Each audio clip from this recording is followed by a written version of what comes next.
ओम शांति।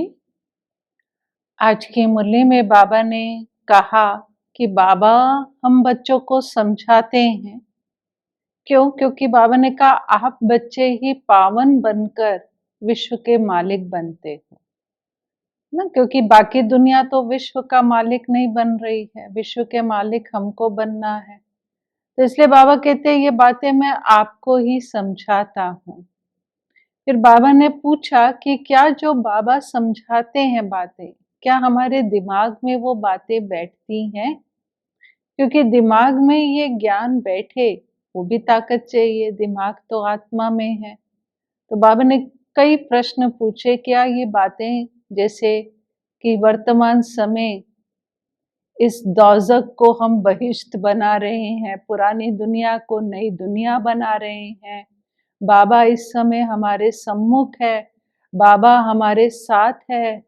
बाबा ने कहा ये बातें आपके दिमाग में बैठती हैं और कितना घंटे बैठती हैं ना, ये अपने आप से पूछो कि क्या ये सब बातें बैठती हैं।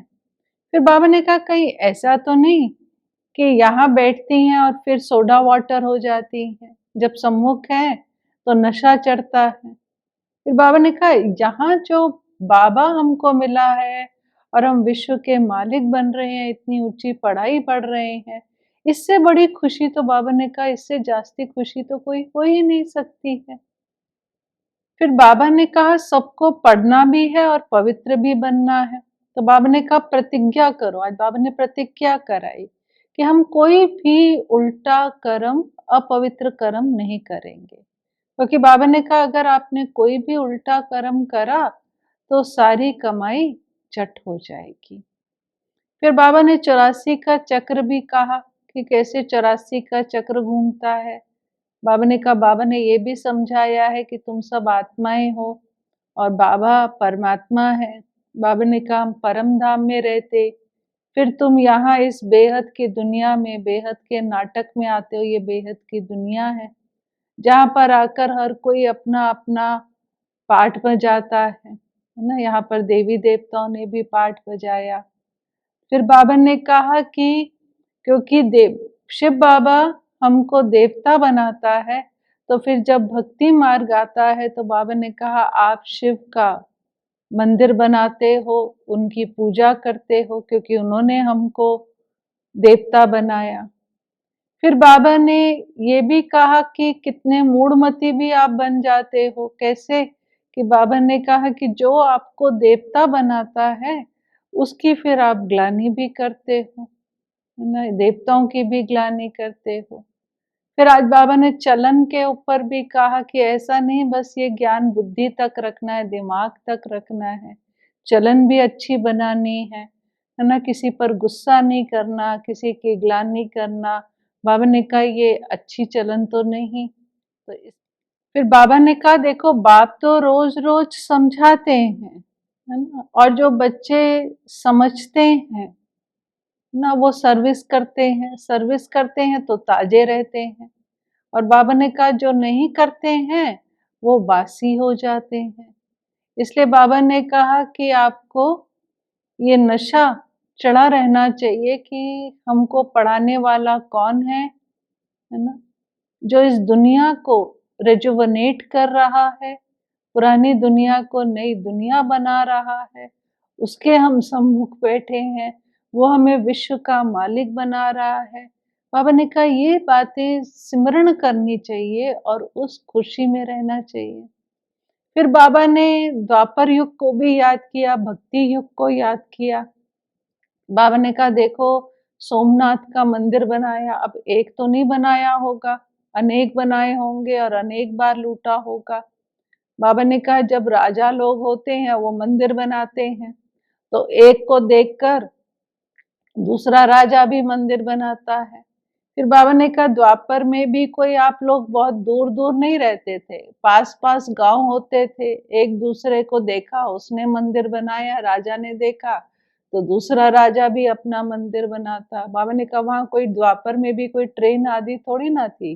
ये तो बाबा ने कहा बाद में सृष्टि इतनी वृद्धि को पाती गई ना, पहले इतनी बड़ी सृष्टि नहीं थी। बहुत बाबा ने कहा आप बहुत नजदीक ही रहते थे।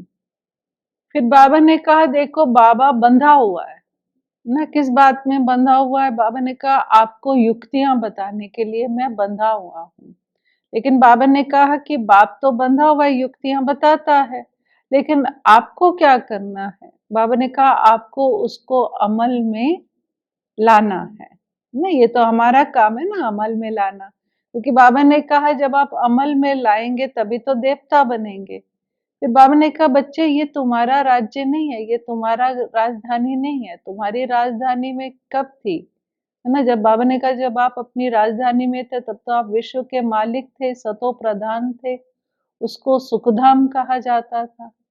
फिर बाबा ने कहा देखो कई बच्चों को बाबा देखता है अपने घर में फंसे पड़े हैं, और भगवान जो बात कह रहा है वो उनकी बुद्धि में बैठती नहीं है। तो बाबा ने कहा स्टूडेंट को तो पढ़ाई का नशा चढ़ता है ना, तो ये बाबा ने कहा कि आपको सारा दिन ये नशा, पढ़ाई का नशा, प्राप्ति का नशा चढ़ा रहना चाहिए।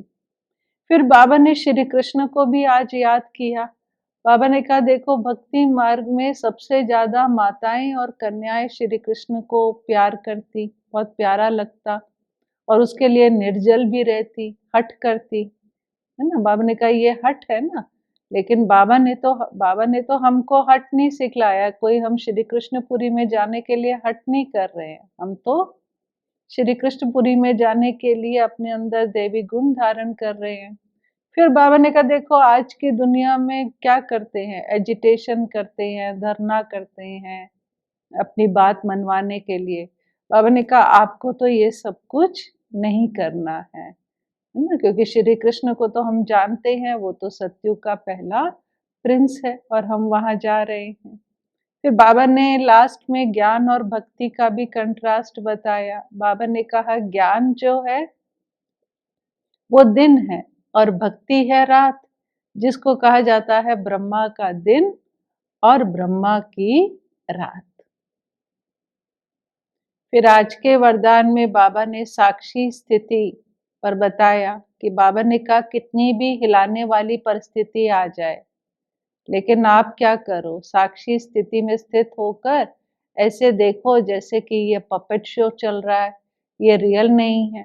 बाबा ने कहा अपनी शान में रहो तो परेशान नहीं होंगे, है ना? फिर बाबा ने कहा कि संगम युग की सबसे बड़ी शान क्या है? हमारी शान है संतुष्टता, और संतुष्टता ही हमें विशेष देन है। मैं संतुष्ट आत्मा हूँ। तो ये बाबा ने कहा लेकिन ये कब प्राप्ति होगी, जब हम साक्षी स्थिति में स्थित होंगे। और आज के स्लोगन में बाबा ने कहा आपकी जो मन की खुशी है ना, हमारा मन खुश है ना, तो मन की खुशी बाबा ने कहा चेहरे पर नजर आए, कैसे? खुशनुमा चेहरा ना, चेहरे पर हमारी इतनी खुशी हो तो दुनिया देखे कि इनको कहाँ से ये खुशी मिली है ना। तो बाबा ने कहा आपका चेहरा सेवा कर सकता है, लेकिन कौन सा चेहरा सेवा करेगा? खुशनुमा। देखो खुशनुमा चेहरे को देख करके दूसरा कितना भी दुखी परेशान होगा, लेकिन कुछ पल के लिए उसके चेहरे पर भी खुशी आ जाती है ना। तो इसीलिए खुशनुमा चेहरा रखना है ना। इसलिए कहते हैं मन चंगा तो घटोती में गंगा, है ना? तो हमारा मन कैसा है? हमारा मन है खुश, और जो चेहरे पर नजर आता। तो आज की मुरली से हम यही प्रेरणाएं लें कि एक बात जो बाबा ने कहा कि जो भी बाबा बातें समझाता है, मत देता है, वो मत हमारे दिमाग में रहनी चाहिए, हमारे दिमाग में इतनी ताकत हो कि ये सारा ज्ञान हमारे दिमाग में टिके और याद रहे, ऐसा नहीं सोडा वाटर हो जाए। और दूसरा जो बाबा ने धारणा की बात कही, व्यवहार की बात कही कि हमें गुस्सा नहीं करना है, किसी की ग्लानि नहीं करनी है, तो इस पर भी हम विशेष, और हट के लिए बाबा ने कहा हट नहीं करनी है, बाबा ने कहा धरना धरना ये सब ब्राह्मणों का काम नहीं है, तो ये धारणा का सब्जेक्ट था, इस पर हम ध्यान दें। फिर बाबा ने याद के लिए भी कहा कि हम जो है सारा दिन बाबा को कितना हमको याद रहता है, ये बाबा ने कहा कि ये चेक करो, और निश्चय नशा, है ना, कि स्टूडेंट को हमेशा नशे में रहता है, खुशी होती है, इससे जास्ती खुशी नहीं है ना। घर में भी इतना ना फंस जाए कि भगवान जो पढ़ाता है वो बुद्धि में ना आए। तो इसलिए हमारा योग इन सब बातों पर आधारित है। और सेवा के लिए भी बाबा ने कहा कि सेवा कौन कर सकता है। वो बाबा ने कहा कि जो बाबा की बातें सुनता है, बाबा जो मत देते हैं रोज सुनते हैं ना, तो वो ताजे रहते हैं, तो वो सेवा करते हैं।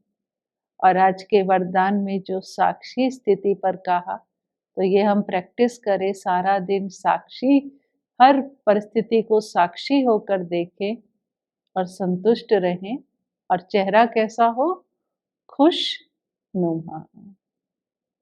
ओम शांति।